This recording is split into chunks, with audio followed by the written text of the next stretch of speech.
something we all know about the angels that taught me what status me and you as a human being Allah gave us. When Allah asked the angels to do what? To prostrate for us, right? When do you prostrate to anybody? I mean, we're not supposed to prostrate to anyone except Allah subhanahu wa ta'ala. But when do you kiss the hand of someone? When you respect them, when you think they are better than you, you do things, you don't do it for everybody. When Allah told the angels to prostrate and Shaitan said no, and this is in Surah Al-Isra, he looked at Allah subhanahu wa ta'ala and says, see those that you elevated their status over me, wait, see what I'm going to do to them.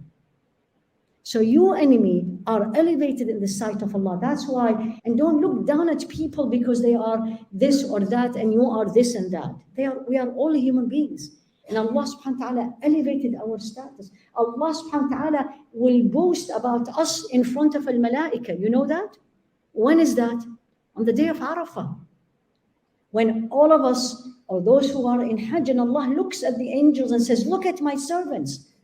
They came, they are tired, they are dirty, they're full of dust, and they came to worship me. Bear witness, I have forgiven them all. Isn't that a state of elevation? So don't underestimate. I'm not telling you be arrogant, but also know your value as a human being. Because Allah said to the angels, prostrate to them.